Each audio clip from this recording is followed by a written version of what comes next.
আর সুপ্রিয় দর্শক মণ্ডলী, দেশ এবং দেশের বাইরে থেকে যারা নিয়মিত আপনারা রহস্যের বাংলা পেজের ভিডিওগুলি দেখেন, আপনাদেরকে অনেক ধন্যবাদ জানাই।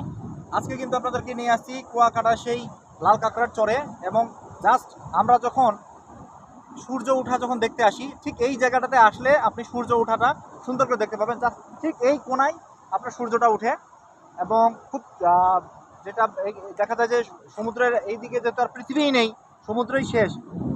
এই ঠিক এই কোনায় আপনার সূর্যটা আপনারা দেখতে পাবেন। যখন আসবেন আপনারা খুব ভোরে আসতে হয়, 5টা 10-এ সম্ভবত সূর্য উঠে। বিভিন্ন দিন বিভিন্ন সময় এটা থেকে আসতে হবে আপনাকে। সূর্য ওঠার 1 ঘন্টা আগে থেকে এখানে অপেক্ষা করতে হয় এই লাল কাঁকড়ার চরে। এবং পাশে কিন্তু আছে আপনাদের ঝাউবন, বিশাল একটা ঝাউবন।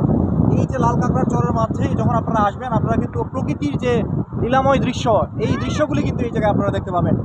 তো সবসময় চেষ্টা করবেন অবশ্যই রহস্যের বাংলা পেজের সাথে থাকতে এবং রহস্যের বাংলা পেজের ভিডিওগুলি দেখার জন্য। যখন সুযোগ পাইলে অবশ্যই কুয়াকাটায় আসবেন। বাংলাদেশের এই সাগরকন্যা হচ্ছে কুয়াকাটা। যেহেতু কুয়াকাটায় সি বিচটা অনেক সুন্দর, এই সি বিচে আসলেও কিন্তু আপনার অনেক ভালো লাগবে, এবং এই সি বিচে গোসল করলেও আপনার খুব ভালো লাগবে। ভালো থাকবেন, সুস্থ থাকবেন, এবং রহস্যের বাংলা পেজের সাথে থাকবেন। ধন্যবাদ। ঝিনুক পাইছি। হ্যাঁ সত্যি না ঝিনুক? হ্যাঁ, ঝিনুক তো রাইট। ওয়াও, অনেক সুন্দর। দেখো এদিকে। এই ছোট ছোট ঝিনুক আছে।